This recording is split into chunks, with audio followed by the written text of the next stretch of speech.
welcoming you Gooshbagz to the Week 9 edition of the 2021 Gooshbagz Fantasy Football League podcast. It is great to be back. Man, I missed a week in here. I had a lot of stuff going on, and by Thursday night, it just didn't feel right when football was already starting for Week 9. I didn't want to do the podcast that night. Also, I just wanted to watch football, so there's that. But anyways, I am your host, as always, the commissioner of the Gooshbagz Fantasy Football League. I am Jason Peck, and what a great week it was. I am here with your boy, Benaiah. Benaiah, how are you doing today? Feeling good. A little tired. So Yeah. I can hear an echo right now. You can hear you? Yeah. It was an Oh. echo. It was weird. Just for a second, though? Or still hear it? Well, I think it was, I don't know, it was when I started talking, and now it's not. I don't know why. Interesting. Well, we're trying to figure out some technical issues here, but I think the recording seemed all right when I tried it, so we will go ahead. Benaiah, are you excited to be on right now, right here? Yeah, hey, yes, I am. I have not looked at the matchup predictions at all. Neither have I. So I've gotten lazy in my making of the outline here. I just literally write down the team names and go to the next one. That's literally all it is, and it's all a fresh look at everybody's team. So yeah, we will we'll go through it together. But yeah, it's kind of fun though. Oh yeah. No, I agree. You're looking at you're getting genuine reactions to the matchups, and you'll be able to see the starting lineups and everything like that. So it's a little bit of improv, as it always is with this thing. But I'm glad to have you on this week. Aaron wasn't able to be on this week. He wasn't available, so we had to fill in. We needed to fill in, and Benaiah was not only the first one, but also the only one to fill in. So, hey, you know what? I'm more than glad to have you on. We'll think of a better guest for Week 9. So, yeah, I'm glad to have you. No, I think everybody else probably had like real fun, cool plans or something. Yeah. I don't know why they couldn't join. I know 100% that both Adam and Ryo are currently watching The Bachelorette. Well, crap, that's what I would be doing right now if it wasn't for this. I know. Well, priorities, I guess. Shoot, But, I'm invested in Michelle's journey. dude, Michelle went to Bradley. What, really? No way. That's crazy. Yeah, she was in a few classes with Christina. Like, she knows Christina. Christina knows The Bachelorette. Freaking wild. That is amazing. Why am I not watching it? I don't know. I tried to watch like the first 20 minutes of it, and I don't know. I couldn't get into it just by myself. It's a thing that I need to watch with my friends. Yeah. Because you probably don't know how to watch it if you've just seen 20 minutes of the show. Like it's really quite a production. Oh, I mean, I've seen previous seasons. Like I said, I watched. We watched it a lot at Adam's house. I watched 2 or 3 seasons in Rockford, hanging out with Adam. We watched Nick's season of The Bachelor. We watched Colton's season where he jumped the fence. And we watched a couple of Bachelorette seasons as well. But Nick, who did Nick end up with? The Italian teacher. Vanessa. That's right. Vanessa, and then they broke up soon afterwards, as always. Yeah. But so I mean, I'm gonna have to try to jump back into it again, and there's no Chris Harrison to make fun of anymore, unfortunately. But we've carried on your tradition of shouting "F you" towards the host. So.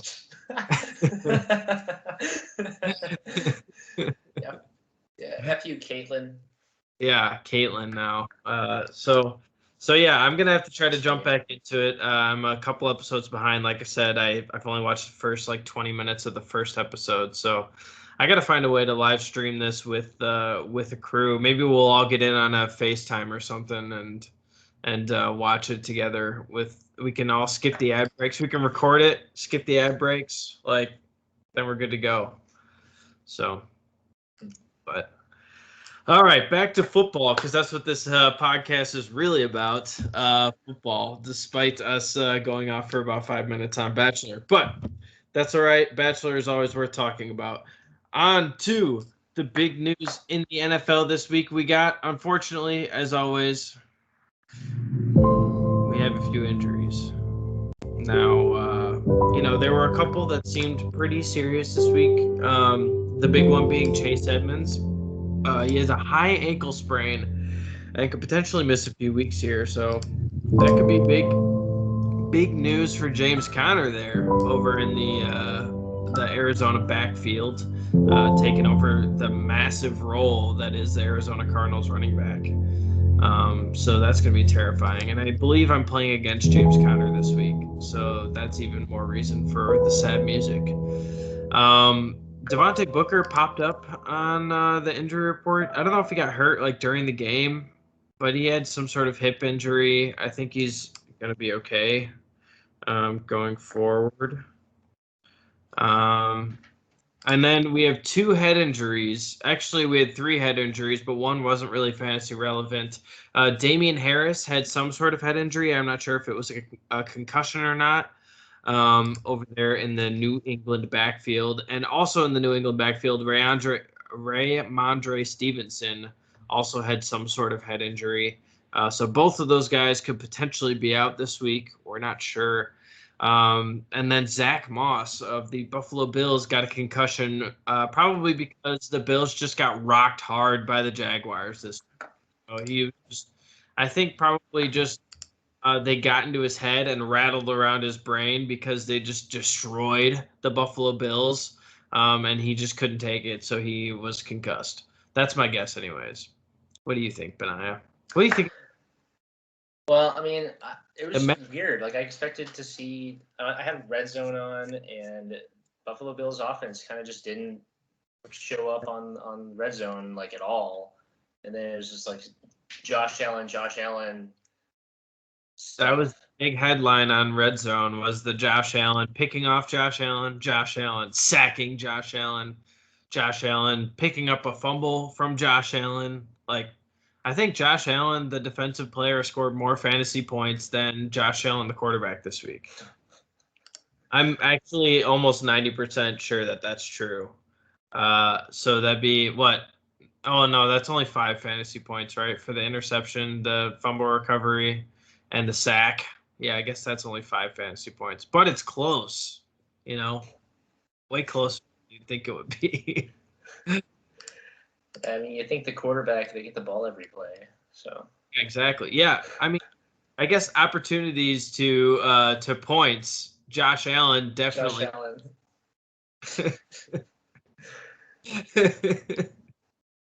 But congratulations to Josh Allen, man. Hey.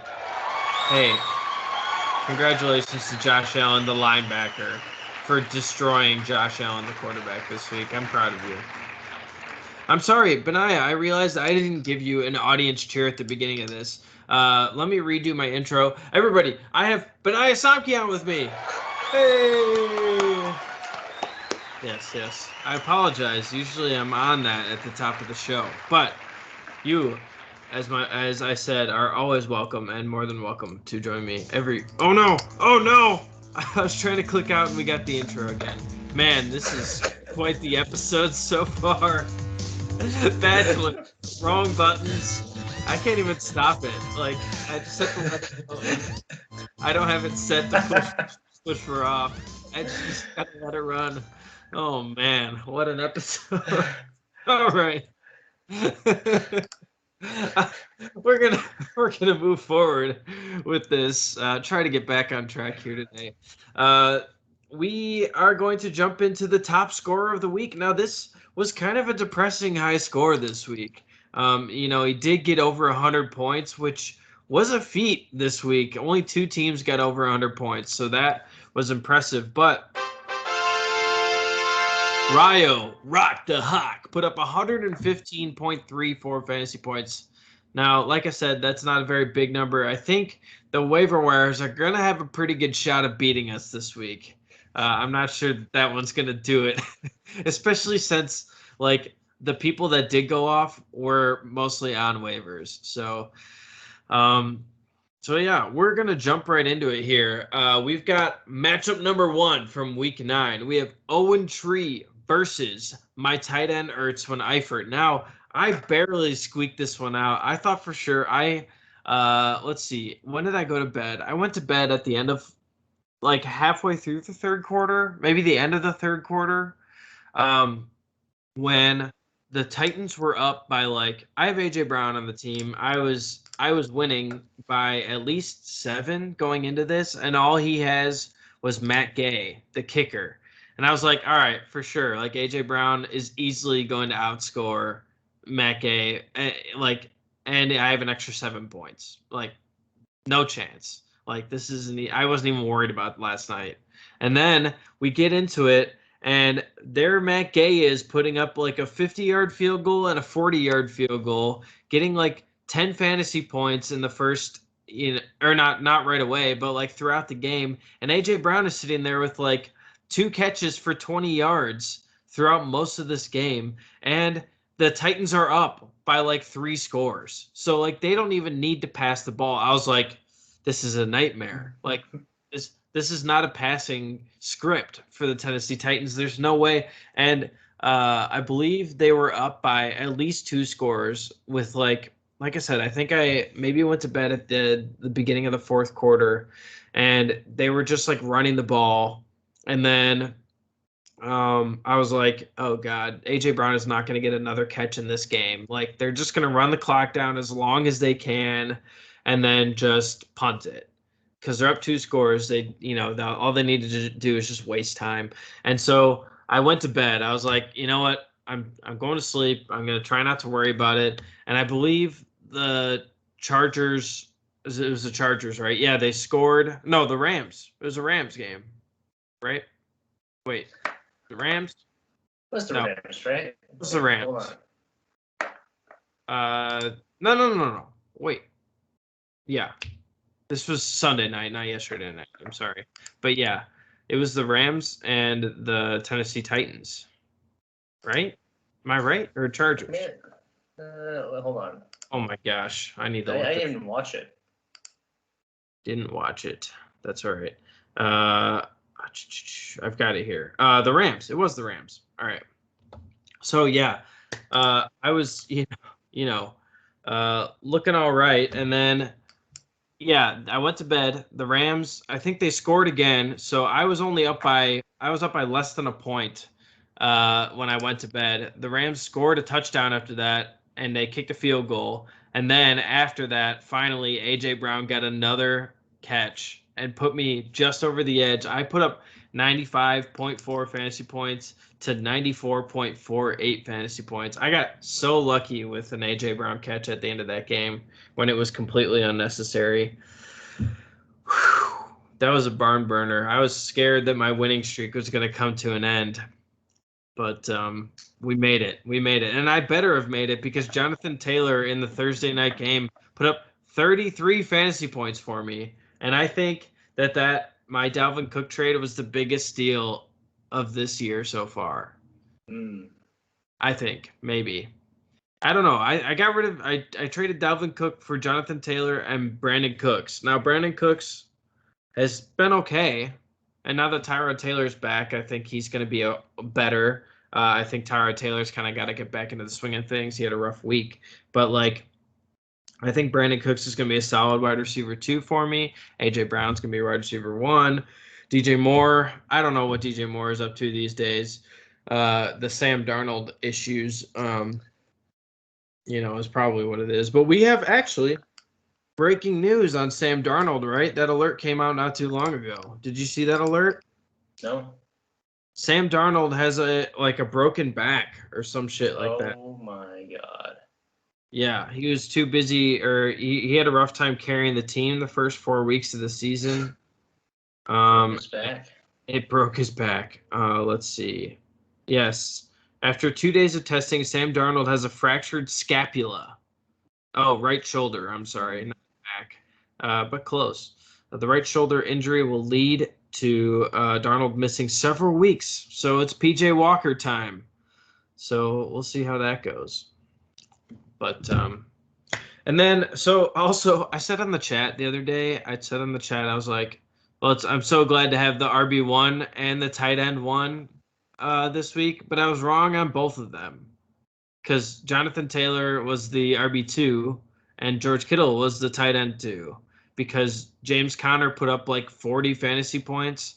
And Pat Fryermuth had the 2-touchdown game yesterday, which put him at tight end 1 for the week. Oh, no way. Yeah. Oh, my God. So, but anyways, I'm glad to have George Kittle back off of the IR, putting up 17 fantasy points for me. So that was good. That was good.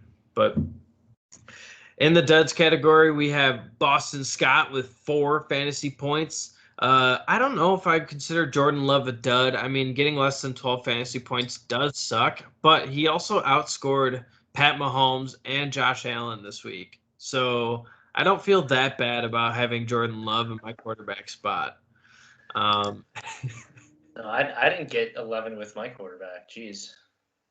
Wait, yeah, who are you running with this week? I got stuck with so I had Kyler Murray, right, and he didn't play. Yeah. So I had to quick throw in Derek Carr. You sent in the car, and he did not get in return. Yeah, he threw a pick 6. That'll do it. I mean, yeah, that's no good. I should have him on your duds. Why is he not on your duds category? I should. But then I also had the New Orleans D, who only put up 1 fantasy point against Atlanta, who I thought was going to be that good. Oh, I'm sorry. Ugh. Anyways, on my tight end Ertzwin Eifert, we didn't have really too many studs. We did have Marquise Brown, who put up 16.1 fantasy points. Not quite in the studs category, but kind of close. And then in the duds, we got Zach Moss, who, like we said, left with an injury, and a kind of disappointing Tyreek Hill, who only put up 5.3 fantasy points. So I won this one, continue my winning streak, and I continue my rocket ship to the playoffs. All right, Benaiah, are you ready for your matchup number 2 this week? Yeah, we can talk about it. All right, I'm so sorry that this didn't turn out how you wanted to, but we have Waddle, baby, Waddle, baby, Waddle, baby, Waddle versus Deshaun's happy endings. Now, that gets more and more depressing every single time I say that. But Chad's team, Deshaun's happy endings, took down Waddle Baby 95.06 fantasy points to 81.94. Now, you did have a couple of bright spots in your team here, Benaiah. You had Joe Mixon out there putting up 25.5 fantasy points, and I think this is finally the Joe Mixon season that you've been waiting for many years. No, I've talked about it year after year, and it's finally either this year or next year. It's finally happened. I mean, he did get this year. He did get hurt, earlier in the season for a game or two, right? He played all of the games, but he just was kind of limited or something for a game or two. Right. That was the weird game where, like, he came in. I think he might have even scored, but he had maybe like 5 carries or something. Right. So he was a usable asset that game, but he's the running back 3 on the year. So there's that. Like, he's been doing good. And then not far behind him, Cordero Patterson, running back 7 on the year, who you have been debating every single week whether or not to play Cordero Patterson. I think the answer is always a resounding yes. Well, it's going to be especially yes. It's going to be like, I mean, the past couple of weeks it's been I have no choice because Kareem Hunt is hurt. It's true. And so, I just can't find anybody else. Kareem Hunt comes back. He's still in your lineup, huh? Oh, yeah, for sure. I mean, right now, like, I got Gibson, who's not playing very well. I mean, like, he's 1 hurt, and he's splitting time, and then I have nobody, so it's like. You have Kadarius Toney. Yeah. See, that's my problem. I love those players who go off one game. Yes, I live to get those players. I do the same thing. As soon I was so close to trying to trade for him, like immediately after you picked him up on waivers. Like I was thinking about sending a trade offer, but I mean, you do have a couple of solid wide receivers there on the bench. Like Jalen Waddle, and I think Julio Jones is going to bounce back here. I think he was getting reacclimated to the offense this last week, but I think he'll get back into it as well. Yeah, I think I'm kind of counting on him too. I mean, like the Jamar Chase thing, I'm just blessed that actually happened the way I dreamed. Yeah. But I mean, who knows? It's fantasy, so. Right. Yeah, and actually, like you said, Jamar Chase, I've got him in the duds category just because, like, he didn't put up 30 fantasy points. Yeah, he dropped a touchdown too. Did he? I didn't see that. Yeah. Oh, maybe he is regressing. He can't see the ball as well because it doesn't have the white stripes on it. Yeah, that's it. I think you'd think that a ball isn't just a ball. Well, I think that quote of his kind of got sort of like, overblown or whatever. He was just like saying something that's true. It's like, the college ball has the stripes on it, which makes it easier to see. And then people like me is freaked out and overreacted and was like, "Oh my god, should I just drop him?" Like, I was like really worried in the preseason, but yeah. Well, I'll just say I'm not an expert. Yeah, we are both far from being experts.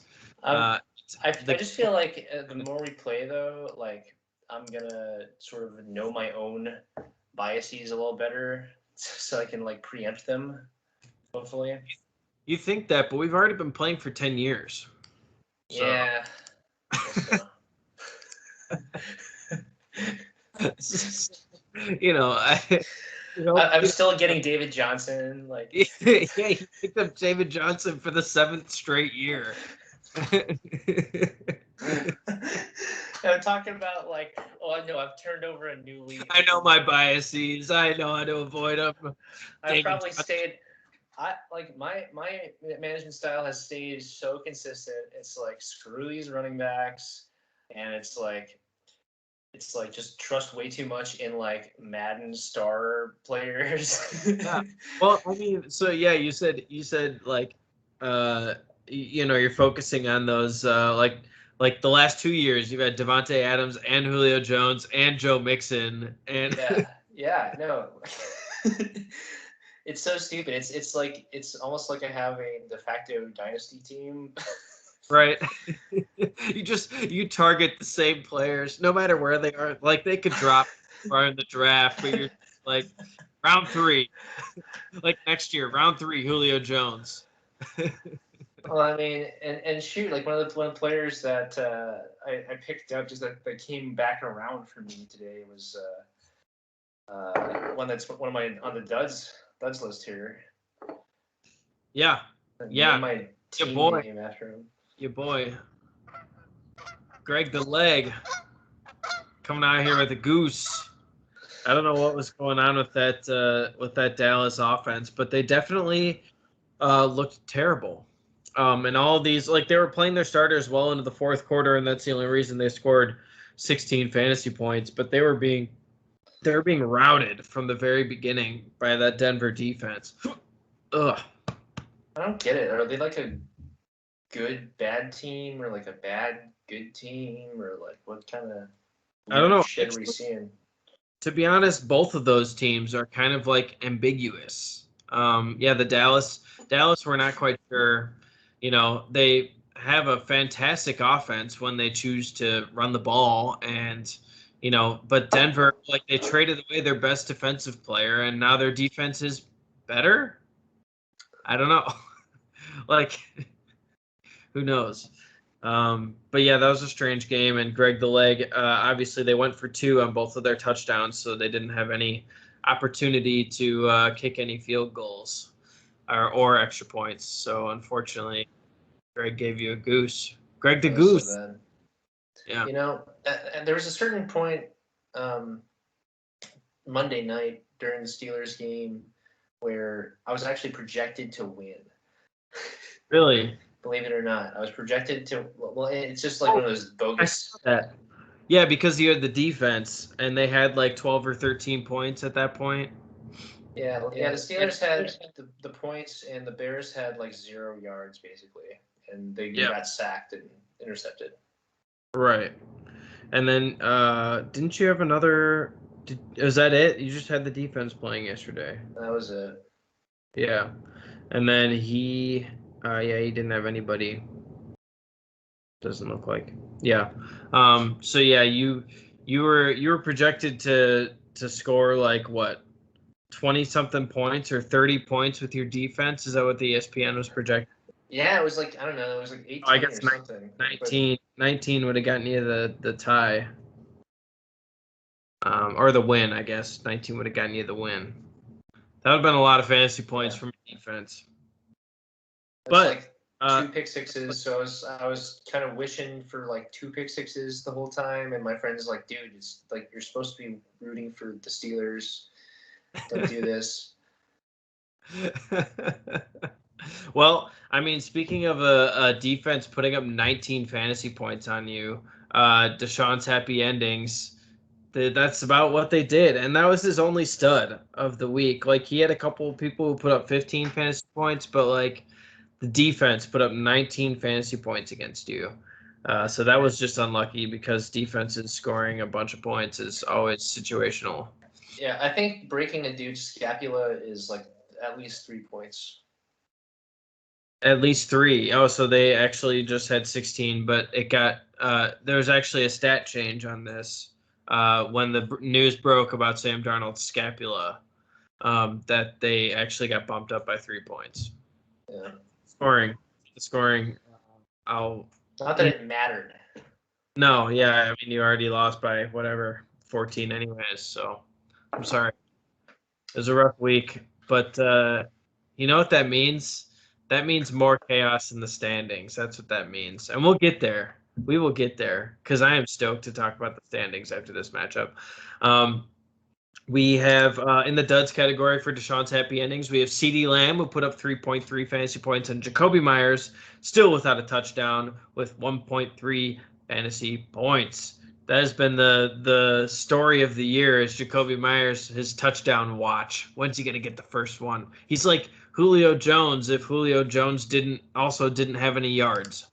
I think it's just crazy. How do you even like line a guy up if you're not going to threaten a touchdown with him? Maybe that's just like I don't know what they're doing at the goal line. I don't know. Yeah, I mean I think they've been running quite a bit. And Jacoby Myers really isn't like the I don't think he's like a goal line physique. Is he? He's not a real big guy. Isn't he more of just like a short yardage, or I mean like a first down sort of possession receiver sort of guy? Yeah, that sounds more right than anything. But I don't know. I'm just saying, like, if they're in that situation where it's like, all right, we're trying to score a touchdown, and they never throw you to you, like, it's not good. I would, if I was him, I would just. So he's actually, well, he's 6'2". I don't know how big he is. 90 kilo, 200 pounds. So I guess that's kind of big for a. That's pretty good. Receiver, yeah. But yeah, I feel like if I was him, I just wouldn't run the route at that point. You know, if they're not going to throw it to me, just screw it. He's their number 1 wide receiver. I think so. Yeah, I mean, like I said, they don't really. They have Nelson Aguilar in there, I think. Yeah, I mean, as always, the wide receiving core in New England is not really well sought after, anyways. But yeah, their running backs have actually been more fruitful this year than their wide receivers, which is a strange sight coming out of New England. Right, it's never the case. Right. But onwards we move to matchup number 3. We have Hot Diggity Dog versus Chubba Hubba Dubba Bubba.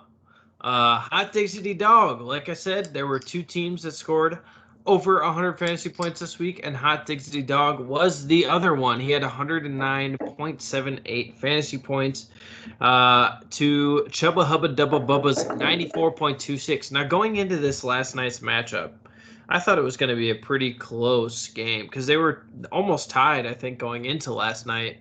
And Courts had Chase Claypool, which, boom or bust wide receiver, could go either way. You'd think with Juju being out, he'd get a little more of a target share. But, Juju being out seems to have, pushed things a little more towards the Muth, Pat Fryermuth. Who Hot Diggity Dog had on his team. So that was a massive game from Pat Fryermuth and Benaiah. What was it you were telling me beforehand about Pat Fryermuth on this Steelers team? Well, he's a slippery route runner, and I don't know, he's big, and he's baby Gronk. Yeah. And yeah, the Muth is Luth. The Muth is Luth. So that joke was made the fantasy footballers, that was the first time I heard that from about Pat Fryermuth. He was like, because he was high, like I was telling you beforehand, not everybody was like as high on. I mean, everybody was pretty high on Kyle Pitts, and he's obviously the number 1 tight end to come out of this draft class. But if Kyle Pitts wasn't there, Pat Fryermuth, he was saying that the fantasy footballers were saying that would be the guy that everybody's talking about coming out of this draft class because Pat Fryermuth is an athletic guy. He can run good routes, and he, like you said, he has really good hands, and he's slippery. And he showed it last night. He had 2 touchdowns on 43 yards, 5 catches. That's a good touchdown to reception rate, and he's looking like a solid tight end option for potentially the rest of the year. So I think Eric Ebron has been out. I think the last couple weeks. Was he out this week as well, or no? Yeah, he was. Okay, so we'll see how that snap share kind of. I can't imagine that they put the genie back in the bottle here, but so we'll see how the shares kind of split once Eric Ebron is back in the lineup. But you've been watching games. Yeah, they will give Ebron touches just because, you get in the ball, he can jump over people and stuff. Yeah. He might get more of those touchdown, red zone looks over Pat Fryermuth, potentially. Yeah, why not? I mean, that's that Ben loves chucking it to tight ends. That's true. Especially now that he's old. So that's what he does. That was what we were saying too. Like maybe Chase Claypool just is not worth anything in this offense because Ben can't throw it to him. I think didn't he have 1 catch because it seemed like Ben Roethlisberger underthrew not even Chase Claypool but Deontay Johnson who was Chase Claypool, and Chase Claypool had to drop back 10 yards just to catch the ball. He tried to throw it down the field and he just did not get it to where he needed it to. No, well, I think he was under pressure a little bit.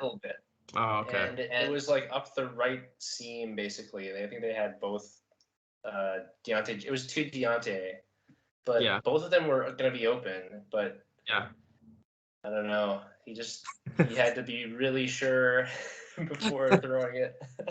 Yeah. Well, we all know that Ben Roethlisberger's noodle arm is kind of on its last legs. Hopefully we'll find you guys will find either in the draft next year or in Dwayne Haskins your replacement. So yeah, I don't know if it's Dwayne Haskins. I'll just say I'm optimistic for the future. I think the quarterback. The farms are getting better all the time, I guess. Yeah, The conveyor belt. that's true. Of, There's always the rumors of Aaron Rodgers going to Pittsburgh as well. Because he said he yeah. liked Tomlin that one time. Yeah, I mean, I don't even want to think about that. That'd be such a circus. It would be. But I mean, I'd have to get a jersey immediately, but oh yeah, I mean you have to. I kind of want to get like a Michael Vick Steelers jersey a little bit because he was on the Steelers for his last year. Did you do they still sell those? I bet they do somewhere. Yeah, I don't know. I'd have to check Goodwill. Yeah. Oh yeah, it might be in the Pittsburgh area. There might be one in a Goodwill somewhere. Yeah.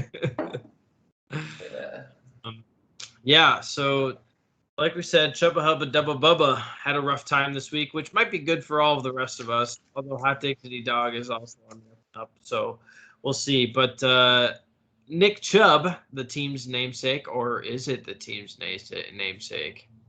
Who knows? He's got Chubb and Chuba Hubbard. So who knows what Chubba is named after? Is it Nick Chubb? Is it Chuba Hubbard? But Nick Chubb. That's an ambiguous Chubb situation. It is. It really is. But Nick Chubb got 29.3 fantasy points. I think, was this his first game back from injury? Am I correct about that? No. Yeah, I think. Did he play last week at all? I'm not played sure. against Pittsburgh last week. Yeah. Oh yeah, of course he did. He did play.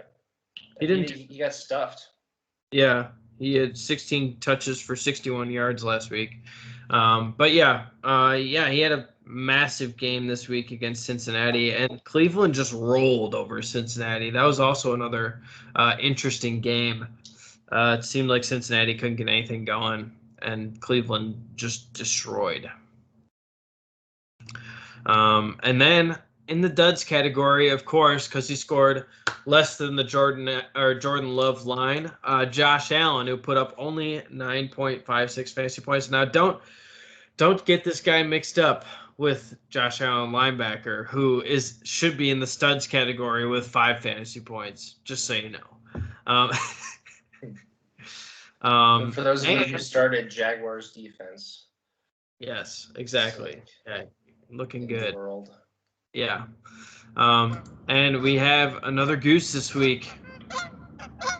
The Colts defense put up 0 fantasy points. It's never as satisfying pressing the goose button for a defense. It just like doesn't have the same ring to it.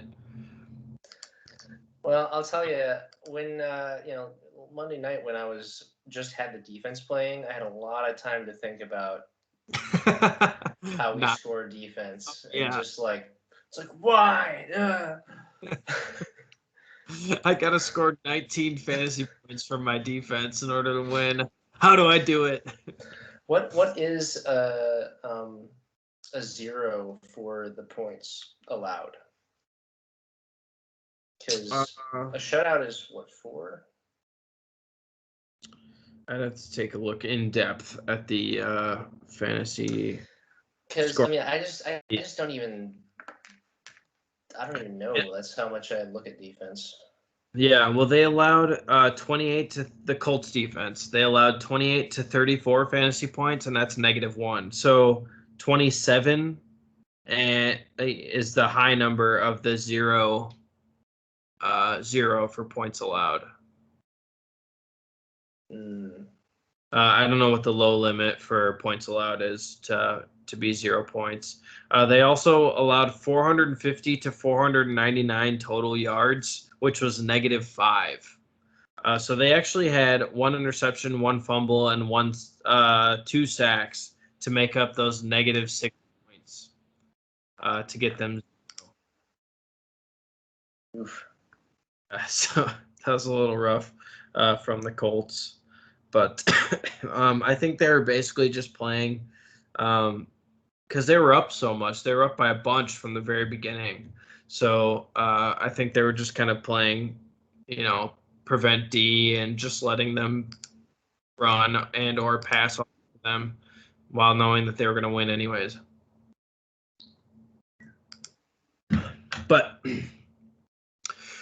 we are going to move on. We're to matchup number 4. We have Rock the Hawk versus Team IR. Now, like we said at the beginning, Rock the Hawk had the highest score of the week at 115.34 fantasy points. Team IR, on the other hand, put up 91.88, which actually is a pretty good number this week. And coming from Team IR, I'm kind of proud of you. So, good work. You only lost by almost 25. So when you put it that way, it doesn't seem as good. Oh my gosh. I feel so bad for Team IR. They have Calvin Ridley. Yeah, I know. That was bad. That was really bad. I was considering trying to trade for him. He's literally got all of the kind of problem people. Yeah. I like 4 weeks, like a month ago, I was considering trading for Calvin Ridley.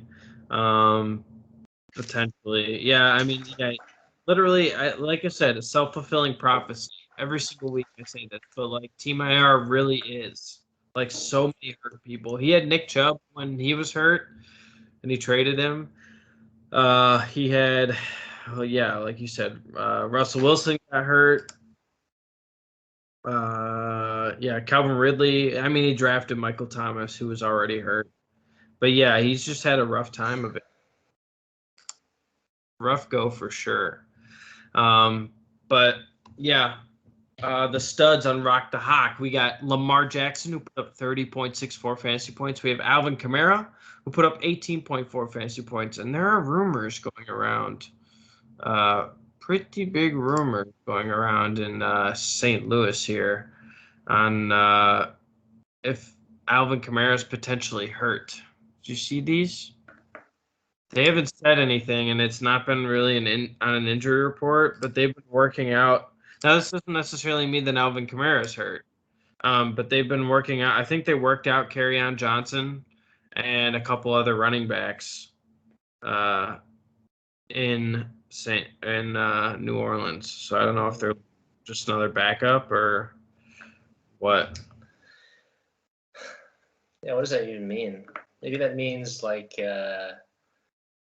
I don't know, Mark Ingram is old. Yeah, that's probably what it is. I mean, they're probably just, Mark Ingram is, I just don't want him on their team. I mean, they traded, they traded for him, but maybe he is old. Maybe he doesn't look great. Maybe they think they can get somebody better off of waivers, or off street, I guess, not even off waivers. All right. Sorry, we're moving on. Keep getting sidetracked here.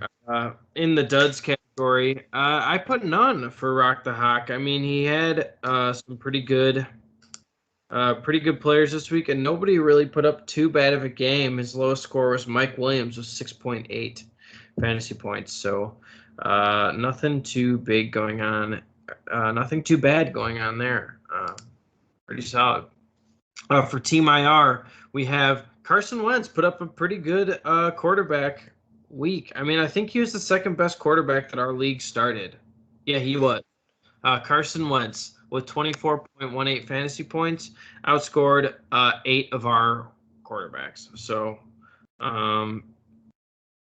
yeah, that was impressive. He had a good game this week. And then in the duds category, we have Jarvis Landry, who only had only had 2.6 fantasy points because all the Browns did was run the ball this week. Because they were up by so much, their defense did really well. And they just ran the ball. So Jarvis Landry had 3 catches for 11 yards. And then Khalil Herbert, surprisingly, not surprisingly, had a terrible game because David Montgomery was back and he took all of the touches out of the backfield. So Khalil Herbert now is just a backup. See, I don't even understand how he was projected for 9.9. Yeah, I mean, I think they were thinking that number one, Montgomery was coming off an injury, so they might ease him back in. And number two, even when David Montgomery comes back, he might share the workload as opposed to they thought it might be a 1A, 1B situation because Khalil Herbert was running very well before this week. So yeah, I don't know. Maybe they'll change that up going forward, but Khalil Herbert, for now, you can't start him. So Team IR, you got to figure out your lineup again. And try to have a starting running back in there. Yeah, and Damian Harris is on his team, and Damian Harris got hurt this week. So, what now? He doesn't have anybody on his bench that is healthy. Oh, God. And then I don't know why we saved this one for last. Usually you save the best one for last, but, matchup.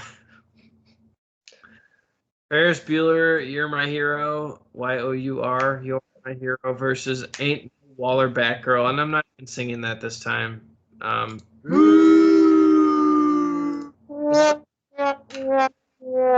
It's like a toilet bowl preview.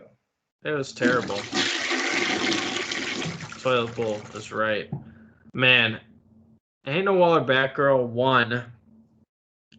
Like I said this morning, I'm considering giving both of them losses.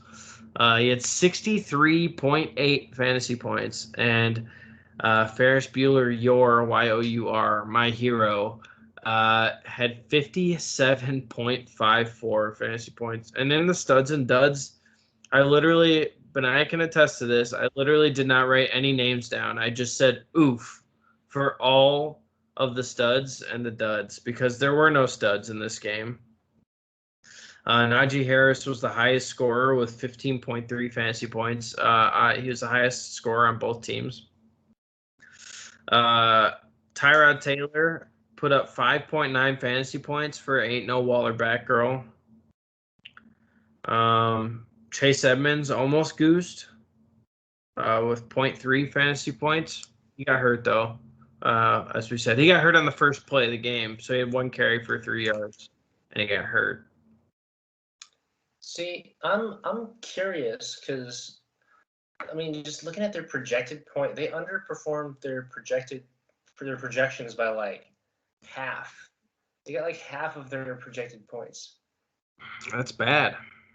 I mean, just about a little more, but yeah, it's not good. Not a good situation going on here. I mean, that almost should be a thing that we keep track of, who outperforms or underperforms. Because I mean, I guess it would probably be just the highest score and lowest score of the year anyway, right? But not necessarily. It's actually funny you bring that up. Sleeper has that every single week. They come out with a weekly report that has a few different stats. It's kind of dope, and this is why I'm considering just switching us over to Sleeper next year. And we've talked about this, but they have the weekly report that shows the highest scorer, the lowest scorer, somebody who outperformed their projections by a bunch, somebody who underperformed their projections by a bunch, the top and the worst, and then they also points scored versus potential points scored, so that people on their bench, your optimal lineup would have. Kind of dope, actually. It's cool to see, but that's awesome. Yeah, so we make the switch to Sleeper next year, but they have all of that. That comes out on Tuesday morning at 10 o'clock or whatever. Because I think if someone really consistently outperforms their projections, it's maybe they know something. Right. Yeah. Psych. No one knows anything. It's fantasy football. Yeah, because it's 80% luck and 20% skill. Something like that. I'll go with it. Hour of will. Yeah. Anyways. So yeah, on that note, we're going to move on to my favorite segment of every single week. We have the waiver wire team that would kick all of our asses. And I'm going to have this because I want to end on a high note before we go into the standings here, because that last game was just a low note of low notes. We're not even going to go over the rest of that matchup. The waiver wire team that would kick all of our asses, we have Matt Ryan in the quarterback spot with 28.52 fantasy points. In the running back one position, we have Jordan Howard, who made his second straight appearance on this list with 13.1 fantasy points. Ramondre Stevenson is the running back 2. Despite getting hurt, he did have 11.6 fantasy points in the game. At the top of the list in the wide receiver position, we have Elijah Moore, who put up 23.9 points. Breakout for Elijah Moore with Josh Johnson as the quarterback this week. So good for Elijah Moore. Olamide Zacchaeus in the wide receiver 2 spot. That wee little man put up 19.3 fantasy points. So good job for Olamide. Did you catch that reference? Yes. Yes. Zacchaeus was a wee little man. Anyways. They were throwing on the ball. They were. Yeah, that's definitely an interesting, without Calvin Ridley in the lineup, maybe he's where the targets go between him and Cordero. So we'll see. We'll have to keep an eye on him going forward. In the tight end position, Steven Anderson, who I had never heard of before. He plays for the Chargers. He put up 11.9 fantasy points. In the flex spot, Darnell Mooney, straight off of Chubba Hubba's team, put up 19.1 fantasy points on the waivers. And the defensive position, like we were talking about, the Browns just destroyed the Bengals this week, and the Browns put up 18 fantasy points. And Brandon McManus usually of the Denver Broncos, but is he still with the Denver Broncos? I don't know. Put up 12 fantasy points this week. He is. He is still with the Broncos. All right. So, on to the standings for this week. I am so stoked for this. Oh, wait. Oh, my gosh. Benaiah.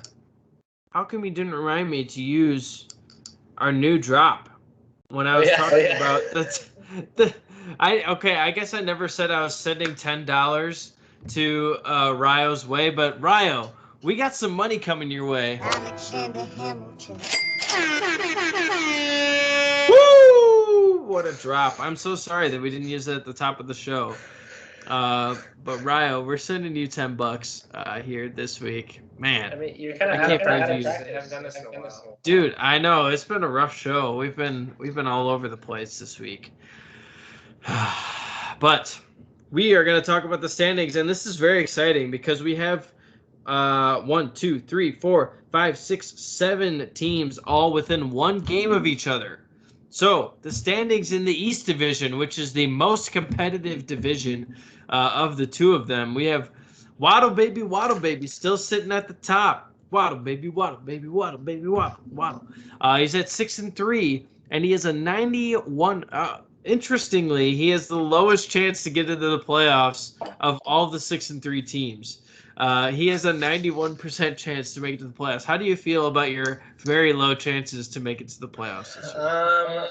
I think it's kind of accurate. I mean, I think my team is really, in the end, no better than Aaron Bucks, who right now is in last place in the East. Yeah. I've just been luckier. So, yeah, I mean, the Watson thinks that the team to beat in our division is Hot Digsity Dog. Yeah, Watson, I guess, they say Watson is smart. Hot Digsity Dog is sitting there in the 2 spot in the East Division at 6-3. And he has a 97% chance to make the playoffs. So congratulations to Adam. You are almost guaranteed, based on the projections by Watson, you're almost guaranteed to make the playoffs. Owen Tree sitting there next at 6-3, also at 6-3. I have the lowest points for all of the 6-3 teams. So I too, I guess, have gotten lucky. And I have a 94% chance to make it to the playoffs. In 4th place in the East standings, we have Ferris Bueller, Y-O-U-R, my hero, Winky Face. At 5-4, he has a 48% chance to make the playoffs. And wrapping up the East Division, we have my tight end Ertz when Eifert, as alluded to earlier by Benaiah. He is at 3-6 and has only a 9% chance to make the playoffs. And honestly, that's where you should be if you don't manage your team. I mean, I'm glad he is put in his rightful place this year. Last year was just a cluster. I don't know how he made it to, all the way through and won everything without even touching his team throughout the year. I'm so glad he has been put in his rightful place this year. Well, now he's going to get a high draft pick, so we're never screwed. Maybe. I mean, that's a possibility, but anything could happen. Like the commissioner could rig it to get the first overall pick again.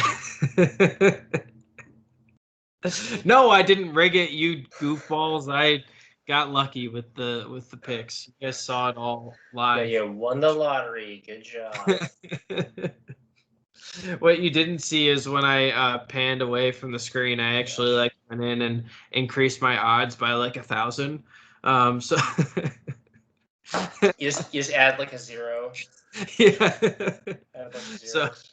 Yeah, exactly. So no, in the West standings, we have Rock the Hawk still sitting at the top with a 6-3 6-3 record, and since he is the only one with a 6-3 record on his side, has a 98% chance to make it to the playoffs.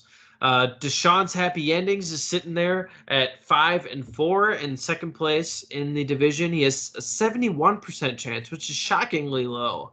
71% chance to make the playoffs at 5-4. I guess technically Ferris Bueller, You're My Hero at 5-4 has a 48% chance. So I guess that's more shockingly low than a 71% chance. Well, Watson really hates James's team. Watson really hates Ferris Bueller. Yeah, I guess so. Chubba Hubba Dubba Bubba sitting there at 5-4, and he's got a shockingly high chance to make it to the playoffs. But we all know that that's Courts, and he makes the playoffs every year, and most of the time wins Watson it all. knows this. Yeah, and he has an 84% chance to make the playoffs. Ain't No Walla Back Girl sitting there at 3-6 with an 8% chance, coming in second place in the lowest percentage chance to get to the playoffs. 8% chance to make the playoffs. And his team isn't even bad. I think his team is actually kind of It is. Yeah, his team actually is very good. He's gotten unfortunate with the injury news here that has recently come out, right? He had he just traded for he had Derrick Henry, right? I think probably why he has been knocked down a peg or two by Watson. But he's still got a solid lineup. Like, he's still got Dalvin Cook, and now, like we said, he's got James Conner, who's going to fill in for Chase Edmonds. So, like, he's got definitely some solid production going to come out of his team for the next few weeks, which is unfortunate because I'm playing him next week. So, on that note, oh, wait, I almost skipped the best team in Team is at 0-9 with a 0% chance to make the playoffs this year. 0. He is eliminated. I think. See, I don't know what that means. Is that statistically and just mathematically? I mean, if a team, let's say, the playoffs. Well, I think the playoffs start week 15 now that we have 18 weeks. So 15, 16, 17 are 3 playoff weeks, I believe. So yeah, he would go because he would have to win out, right? He would go 5-4. Yeah. Teams so here.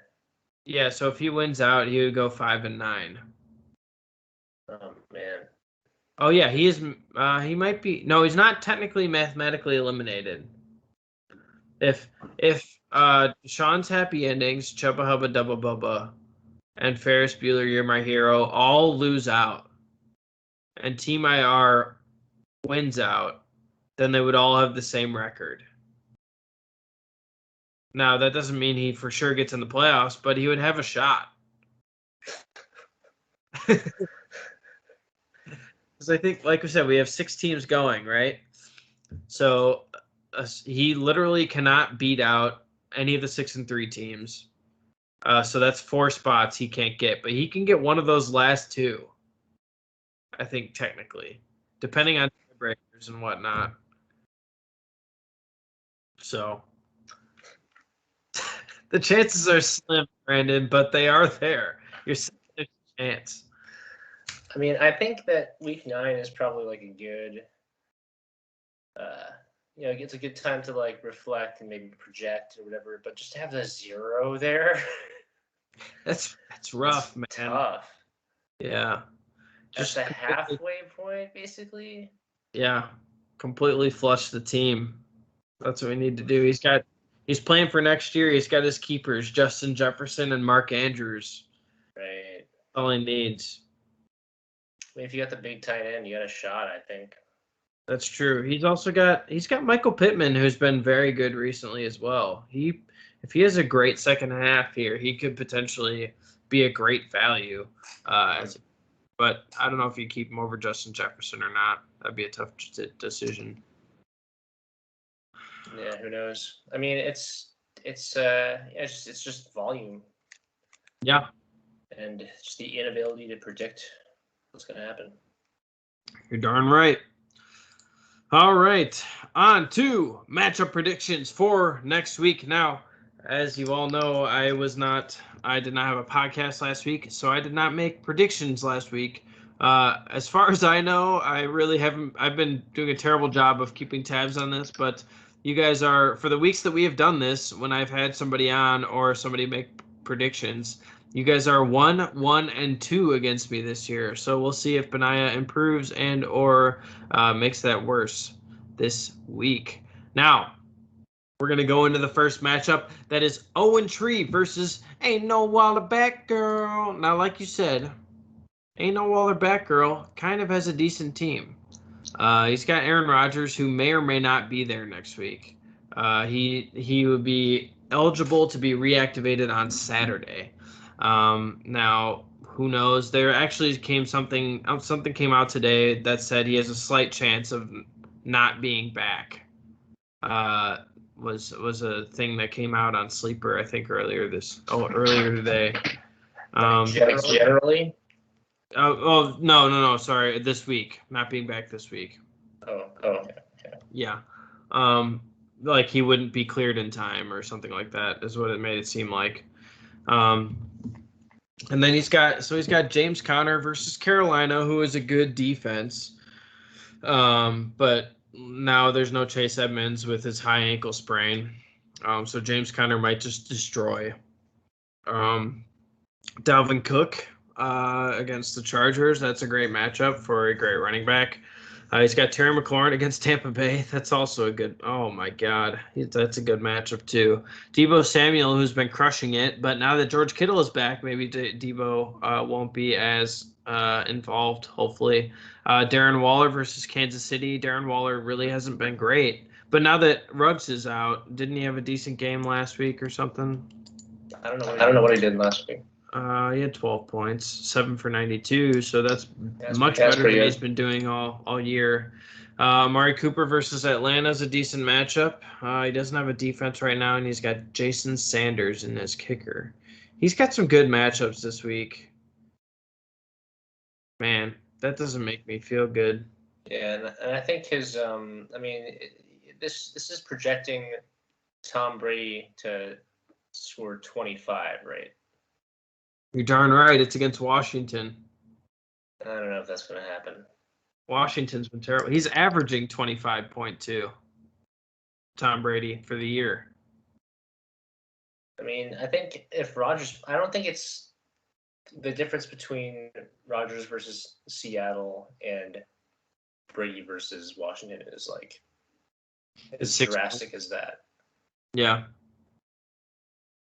Yeah, we'll see. I don't know. This is gonna be tough. This is gonna be a strange week. Now I have Saints D in, but hopefully I don't have them in for this weekend. I'm jumping off the Saints D train. They really haven't done me well. They did well against Tampa Bay last week only because they had a touchdown. But We're going to try to get our defense this week. Tom Brady versus Washington. I mean, Washington is a terrible defense, so I think Tom Brady's going to go nuts against them. He could put up 30 this week, I think.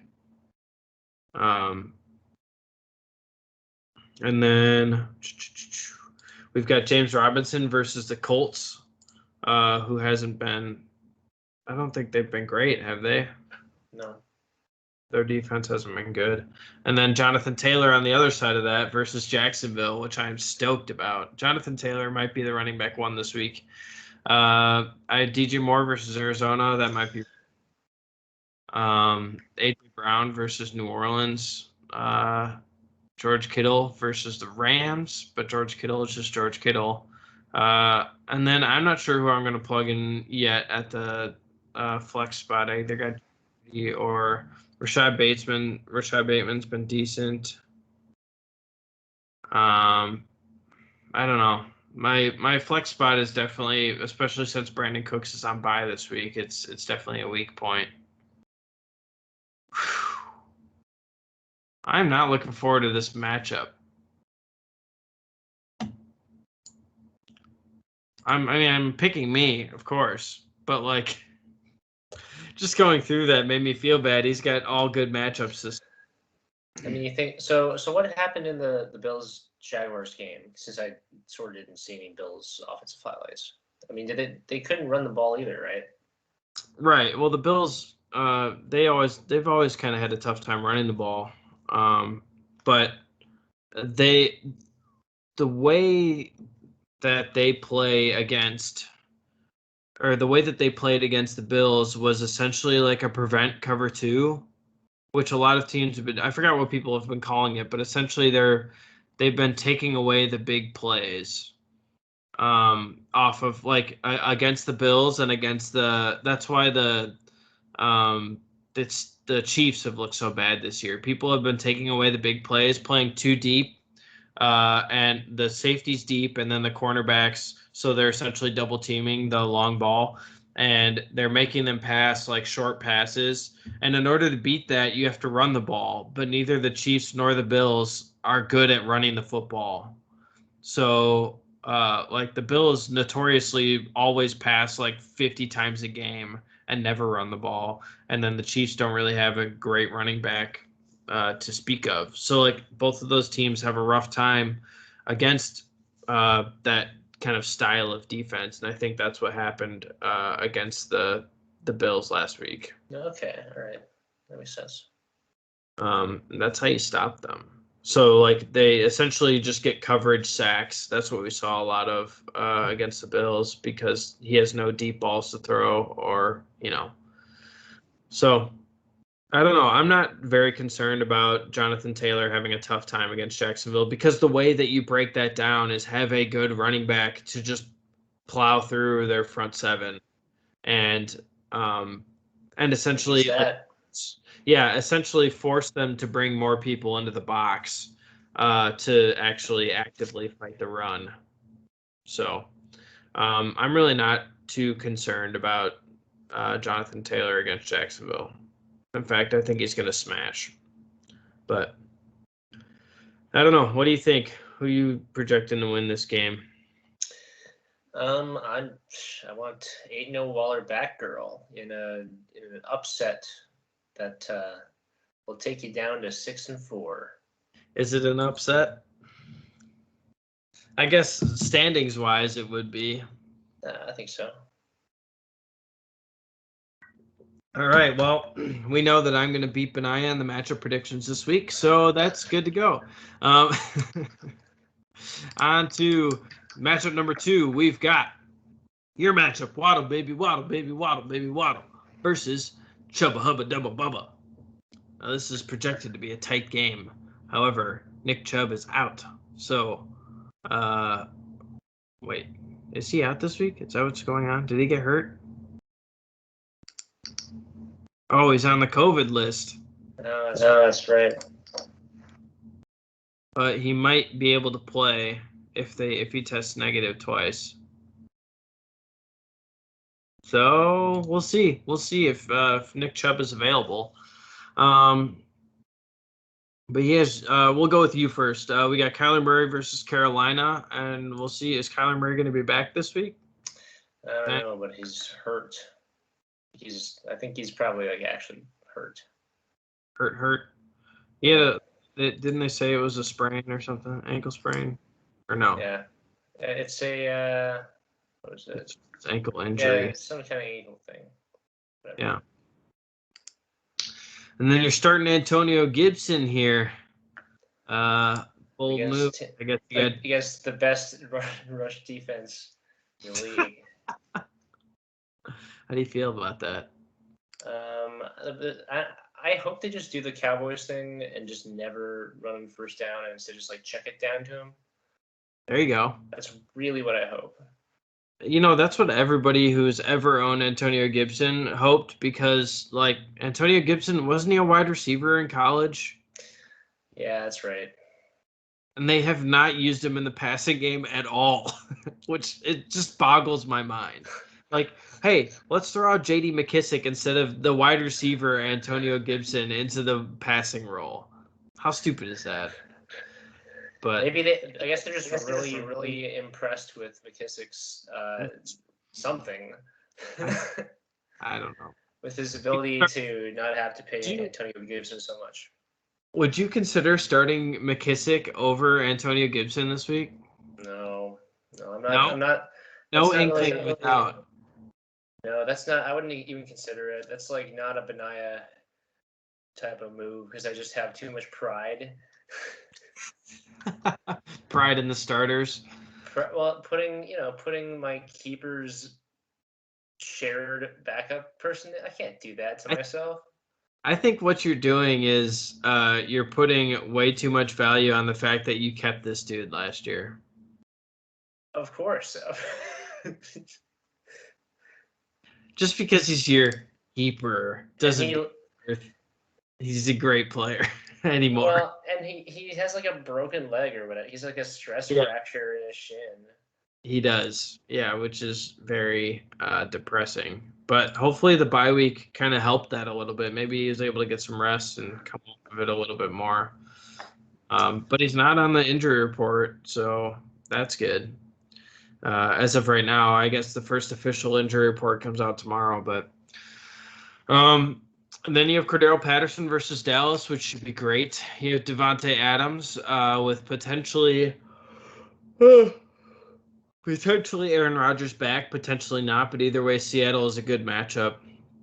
You have Jalen Waddle versus Baltimore and Mike Gesicki versus Baltimore, which surprisingly has been a good matchup for people. Baltimore really hasn't been too fearsome this year.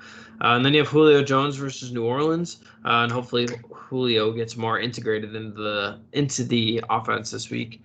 Then you have currently have the Steelers D versus Detroit, which might not be a bad matchup as is, but I don't know if you're looking to upgrade or not. Yeah, I'm gonna roll with it. And then Greg the Leg will probably be dropped by next week, I'm guessing. 100%. I can say that with certainty. With certainty. So on the other side of the ball, we have Josh Allen versus the Jets. Whew. Christian McCaffrey versus Arizona. That might be tough. Arizona's been good. Robert Woods versus San Francisco. A potential Nick Chubb versus New England, maybe if he tests negative. Chase Claypool versus Detroit, who hasn't been good. Chase. Dalton Schultz versus Atlanta. That would probably be good. Darrell Henderson versus San Francisco. The Colts versus Jacksonville. And Justin Tucker versus Miami. The thing I realized, though, so it doesn't matter for courts if... He's got Ernest Johnson. Yeah, who balled out in the one game without Nick Chubb. See, I'm just waiting for the Browns to realize that they can just give it to Kareem Hunt the whole time when he comes back. Yeah, right. We'll see. But he doesn't have very good wide receivers here. So he has Robert Woods and Chase Claypool. Not the greatest of options. He does have, Those good are bad options. Yeah, they're bad options. He does have good running backs. Darrell Henderson, weren't they saying that he was maybe hurt? Hurt? I don't know. I think maybe. His ankle was hurting going into last week, and then I think they sidelined him for a little bit or something. I don't know. Maybe I'm wrong. I don't know. This is a tight one, as it says in the scoring projection. Yeah. Well, I mean, you're welcome to pick Court since I've got Joe Mixon this week, or Jamar Chase. Yeah, that might be the turning point for you this week. I think I'm gonna go with Courts. So I'm gonna pick my team because all of my players are underprojected and all of his players are overprojected. We'd be able to see that if we were in sleeper. I mean, next week we'd be able to see that. All right, on to matchup number 3. We've got my tight end Ertzwin Eifert versus Team IR, and this is an auto lock for my tight end Ertzwin Eifert for me. I'm not about to pick Team IR.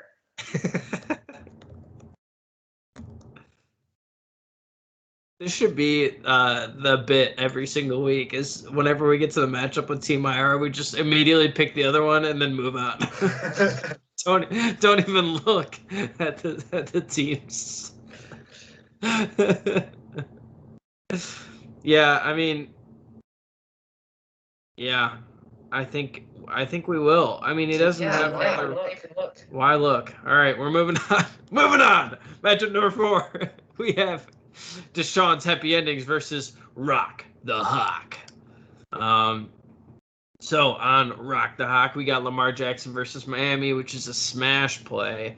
Alvin Kamara versus Tennessee, which I don't know. Tennessee's defense looked very good last week, so we'll see if Alvin Kamara does well against them. We have Myles Gaskin versus Baltimore. We have Deontay Johnson versus Detroit. That should be a good matchup. Mike Williams versus Minnesota, who Mike Williams has been waning. Jared Cook versus Minnesota as well.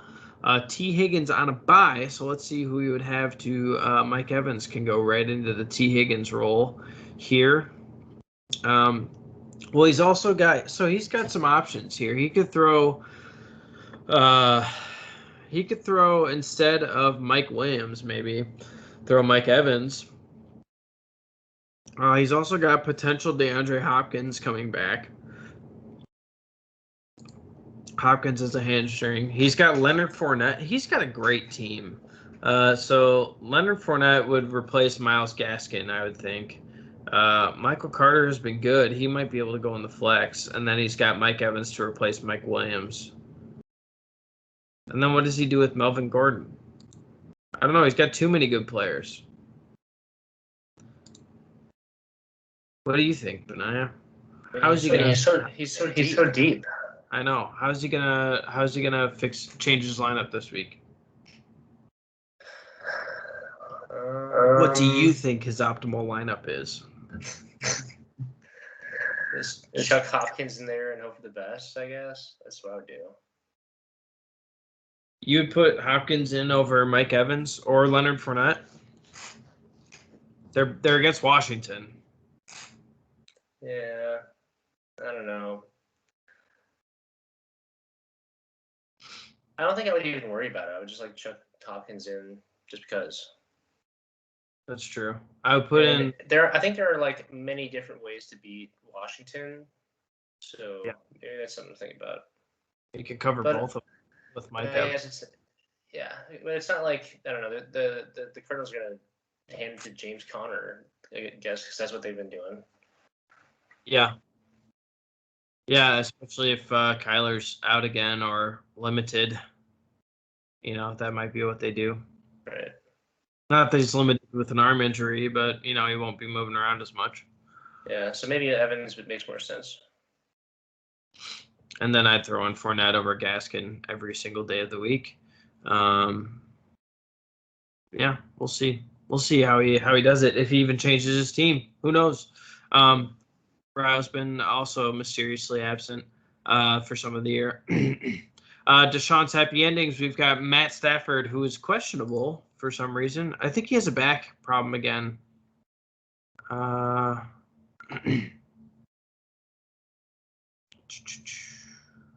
Let's see. So, never mind. He sprained his ankle last week. Sean McVay called it a mild kind of ankle sprain. But he thinks he'll be good to go. So Matthew Stafford, who doesn't move around too much anyways, will probably be playing against San Francisco. Devin Singletary versus the Jets, who Devin Singletary might get more since Zach Moss has a concussion. We'll see if Zach Moss plays. Devonta Freeman versus Miami should be a decent matchup. CeeDee Lamb versus Atlanta. Cooper Kupp versus San Francisco. Auto start. Kyle Pitts versus Dallas. Jacoby Myers in the flex currently. And the Patriots D against Cleveland. So it's just nuts that Kupp is projected to score 20, I know. It's crazy to see a wide receiver projected to score in the 20s. Like, that's nuts. You don't see that. Yeah. And for that reason, I'm going to go with Rock the Hawk. Yeah, I was just gonna say I've just typed in Rock the Hawk for my pick as well. Rock thy Hawk. That's what All right, on to the last matchup of next week, and we are getting close to wrapping up the show. We have Hot Diggity Dog versus Ferris Bueller. YOUR, you're my hero, winky face. And last time, this is very interesting. The previous matchup was in week 2. Last time, Ferris Bueller, You're My Hero, put up 153.82 fantasy points to Hot Diggity Dog's 110.08. But the tables, they seem to have turned for this week. We have on Hot Diggity Dog, we have Dak Prescott in a smash matchup against Atlanta Falcons. We have Austin Eckler against Minnesota. We have Zeke versus Atlanta. We have Stephon Diggs versus the Jets. We have Keenan Allen versus Minnesota. We have TJ Hawkinson versus Pittsburgh. Antonio Brown, maybe. He's still in a walking boot. Who knows? Versus Washington. We have the Cardinals D versus Carolina and Nick Folk in at Cleveland. That is a lot of favorable matchups. Man. He's gonna smash this week. On the other side, we got struggling Patrick Mahomes versus the Raiders. Aaron Jones versus Seattle. Najee Harris versus Detroit. That should be a smash matchup. Cortland Sutton versus Philadelphia. Tyler Boyd with a bye, facing the age-old bye. That's the roughest opponent. The strongest ability is availability. Yeah, average score of 0 points against the bye, every single player ever. Hunter Henry, except defenses, they put up 10 because they don't give up any yards. Hunter Henry versus Cleveland. Marvin Jones versus Indianapolis. Cowboys D versus Atlanta. But he's also got Chris Godwin back from a bye. I'll probably throw him in instead of Tyler Boyd. Tyler Lockett in there. Yeah, with Russell Wilson probably coming back. They'll probably throw Tyler Lockett in instead of. You know what? I'm gonna pick Ferris Bueller. You're my hero. Are you really? You're picking Ferris Bueller. You're my hero. A huge underdog, and I'll tell you, it's just gonna be because of luck. Yeah, I mean luck is 80% of this. So yeah, we'll do that. I mean, I'm going with Hot Diggity Dog. So I'm gonna beat you by 2 picks this week. Yeah, we'll see how this goes. I'm planning on going 5 for 5, but I will be 3 for 5 when we come back next week. I'm gonna love nothing more than getting all my picks right and then to be number 1 in the league next year. Next time we gotta have. I mean, who do you play next time? Next week. Say Waller back, Earl. We got Neil. Yeah.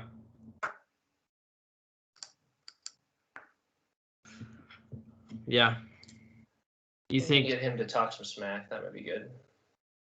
He doesn't talk smack. He only says anything when I talk about another league. So, but all right. Well, we have a single question here in the mailbag. Are you ready for this? Are you ready for the amazingest drop? Second amazingest drop of all time? Behind the drop that you made, of course. Let's hear it. Mail time. Mail time. Mail time. All right. We have a single mailbag question coming in from Adam, a.k.a. Hot Digsity Dog. And he has a great question for us. Will Brandon earn a victory before the end of the fantasy regular season? What is your guess, Benaiah? What is your accurate prediction? Well, I think yes, just because fantasy is so lucky that even if you're so horribly bad, you can probably beat somebody down the line. But I mean, it's possible he won't. Like, you know, like he actually could go for all of it. That would go on the list of terrible things that have happened in our fantasy football league. I've got a list somewhere. I started a list of like the opposite of achievements that you suggested I start this thing. Yes. Opposite list of achievements, and maybe this 63 to 58 point game should go on that from this week. But like lowest points scored in a fantasy football matchup, the little points scored, maybe we'll have to throw that in. But yeah, I think I'm gonna say no. I think he's not gonna win. I think he's given up on the season, and he's not gonna win the game. Not even gonna bother.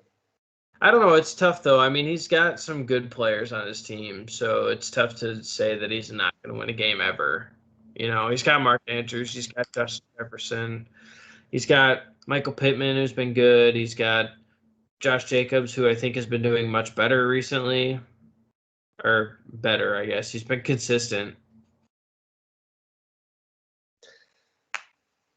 I don't know. Yeah, I don't know. He's just so beatable. Yeah, he is. He's not going to win a game. That's it. Let's see. Yeah. All right, we did it, Benaiah. We made it through. That was a crazy episode. We were scatterbrained and rusty and all sorts of nonsense, but we made it through. And I was lucky to have you on to keep me focused / you know, spell me when I was going crazy and making poor decisions and accidentally clicking intros and outros and all that sort of stuff. So honestly, it would have been a lot worse. Were you just alone? Yeah, you're right. It would have been much worse. It would have been much worse. So I'm glad you were on. Thank you for joining me as always. All the rest of you guys, have a great week. Hope to catch you next week on the Gooshbagz Fantasy Football League podcast. Are you ready for the outro? I'm going to hit it on purpose this time. Let's do it.